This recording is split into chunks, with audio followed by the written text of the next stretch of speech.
chers frères, chers amis de la diaspora, jeunes modernisateurs, chers patriotes, je voudrais d'abord vous saluer tous pour votre courage, pour votre persévérance et particulièrement adresser nos félicitations aux organisateurs de cette grande marche.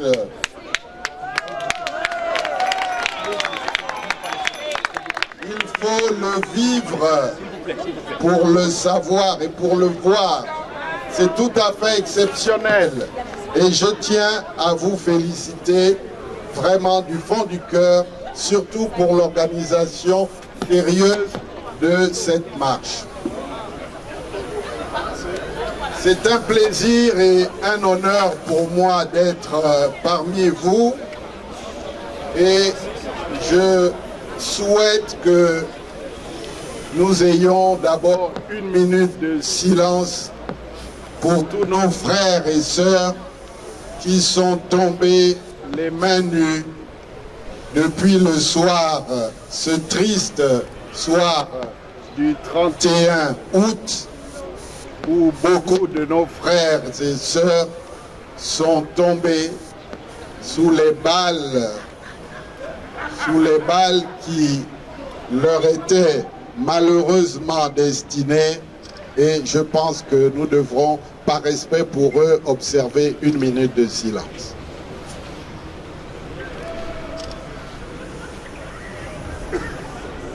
Merci.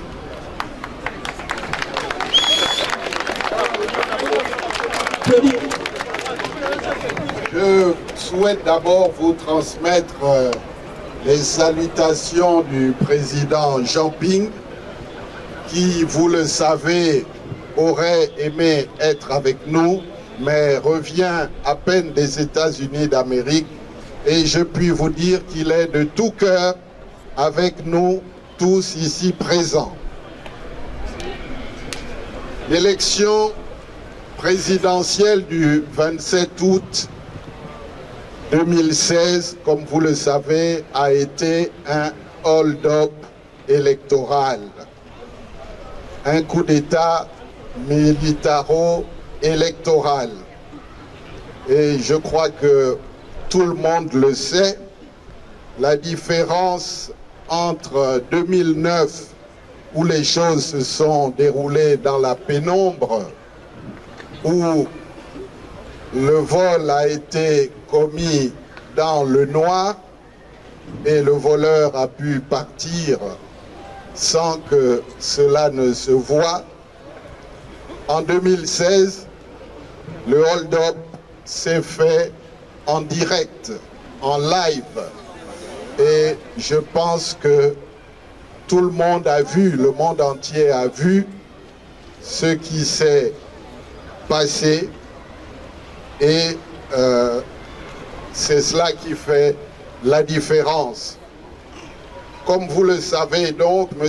Jean Ping et le peuple gabonais ont été spoliés de la victoire par les institutions en charge des élections, à savoir la Sénat, le ministère de l'Intérieur et la Cour constitutionnelle. La responsabilité de ce que nous vivons aujourd'hui au Gabon incombe à ce trio infernal. En effet, très récemment, les observateurs de l'Union africaine ont fait état de leurs grandes réserves quant au déroulement du processus de comptage et sur la sincérité des résultats. Dans le même registre, nous attendons incessamment un rapport final de l'Union européenne dans les prochains jours, dont les conclusions devraient encore édifier les uns et les autres. Vous avez également été informé de l'interpellation du ministre des Affaires étrangères, Jean-Marc Ayrault, par le sénateur Jean-Marie Bockel au Sénat français. Et je tiens à rendre hommage, je crois que nous pouvons saluer le sénateur Jean-Marie Bockel pour cette initiative.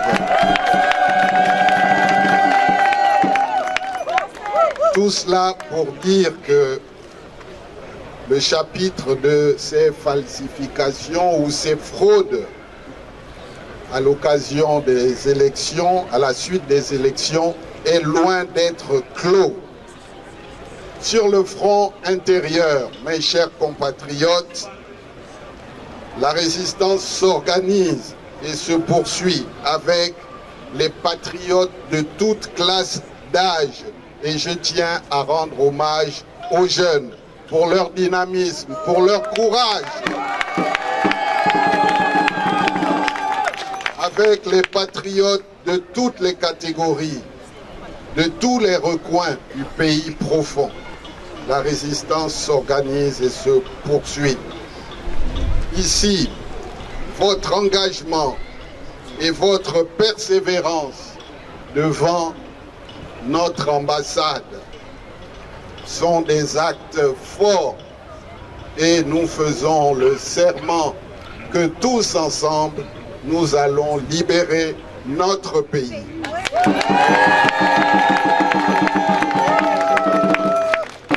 En effet, devant cette situation de forfaiture et d'imposture, il est pour nous vital de résister aux côtés du président élu Jean Ping. Votre persévérance et votre endurance sont remarquables ici à Paris, un peu partout, pour ceux d'entre vous qui viennent de toute la France. Il y en a qui sont venus de Montpellier, d'autres de Toulouse, d'autres de Marseille, de Lille. C'est le lieu de féliciter la diaspora gabonaise, particulièrement en France et dans le monde libre, partout où nous sommes représentés. À votre manière, vous avez su montrer à la face du monde que les Gabonais de la diaspora sont avant tout des patriotes qui ont l'amour de la nation, des personnes dotées de convictions, de valeurs et de principes qui fondent la force d'un pays. À l'inverse des profito-situationnistes de tous bords.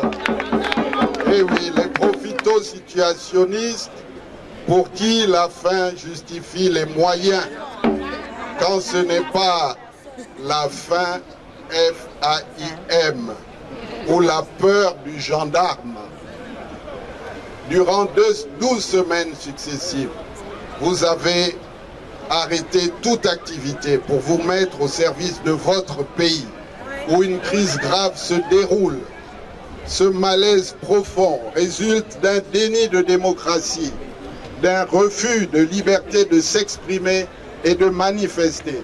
Et vous avez prouvé, avec courage et ténacité, qu'il fallait faire quelque chose. Vous continuez à le faire de fort belle manière. Soyez-en une fois de plus félicités. Ainsi, une crise multidimensionnelle frappe notre pays. Une crise d'abord morale, une crise politique, économique et sociale. Votre engagement à résister permet de maintenir l'attention de l'opinion internationale et nationale sur la situation chez nous. Mes chers frères et sœurs, mes chers compatriotes, je voudrais dire quelques mots à propos du dialogue dont on parle tant. Évidemment, par principe, qui peut être contre le dialogue? Mais un questionnement s'impose. Pourquoi maintenant? Le dialogue, pourquoi faire? Le dialogue avec qui? Le dialogue pour quel objectif? Un dialogue longtemps refusé depuis la fin des élections manipulées de 2009. Beaucoup d'acteurs avaient demandé un dialogue, y compris Feu André Mbaobam. Monsieur Bongo Ndimba Ali n'en a pas voulu pendant tout le septennat. Un dialogue au Roland de fait accompli. Ce dialogue sollicité après un passage en force, une forfaiture électorale, soulève une série de questions. Comment dialoguer avec des personnes qui ont falsifié les résultats des élections? Comment dialoguer avec des responsables de tant d'atrocités, de morts, de blessés, de prisonniers, de personnes pourchassées pour délit d'opinion, de réfugiés politiques dont certains sont même ici parmi nous? Comment dialoguer avec des personnes qui n'ont pas même pas la décence de faire acte de contrition, de demander pardon pour tout ce qui s'est passé?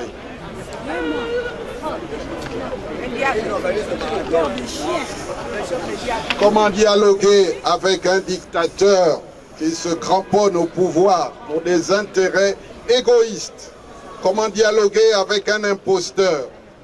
En réalité, les raisons inavouées de cette recherche aujourd'hui effrénée de ce dialogue sont la quête d'une accalmie au plan social pour mieux organiser la Coupe d'Afrique des Nations au moment où notre pays croupit dans la pauvreté, dans la misère, croupit et confronté à l'endettement. En réalité, donc, le pouvoir voudrait un dialogue non contraignant. Toutes les décisions prises seraient à la discrétion du prince qui n'entend rien céder de son pouvoir. Tant pis pour les naïfs, tant pis pour ceux qui se font des illusions. Que faire face à ce tableau? Nous devons, mes chers frères et sœurs, mes chers compatriotes, persévérer dans la résistance autour de Jean Ping, le président élu. Nous devons faire preuve d'unité et de cohésion, faire coïncider la légalité et la légitimité. Nous devons faire en sorte que la légitimité populaire puisse se traduire dans les faits par la légalité du pouvoir et mettre la pression partout où c'est nécessaire pour atteindre l'objectif.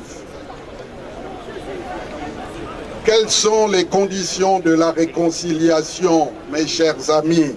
La réconciliation ne peut se faire que sur la base de la reconnaissance des massacres, des souffrances, des injustices, de la vérité des urnes.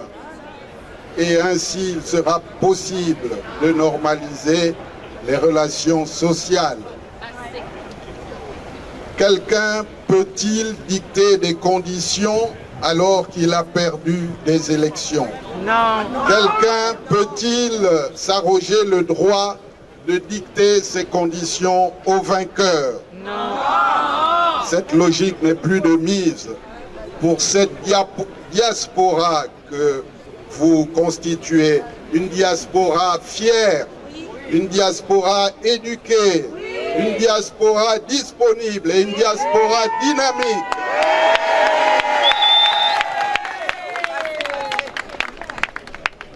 Oui, vous êtes en train de mettre en place les bases de la Deuxième République. Les défis pour notre pays, mes chers amis, ils sont énormes compte tenu de la profondeur de la crise économique et financière. Il faudra remettre la morale, l'éthique, les valeurs, la vérité, l'expérience, les capacités individuelles et collectives au centre de la politique. Aujourd'hui, avec mes collègues d'Héritage et Modernité, nous sommes convaincus que notre pays ne pourra plus évoluer favorablement sans l'éclosion de la démocratie, sans le respect de la liberté totale d'expression et le choix libre des gouvernants par le peuple. En effet, seule la démocratie peut permettre la bonne gouvernance et la juste redistribution des fruits de la croissance.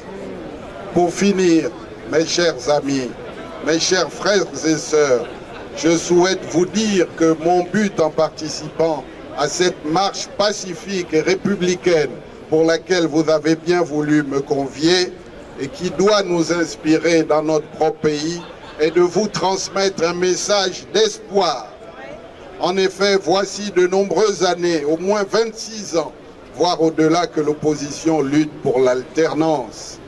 Nous devons apprendre de nos erreurs.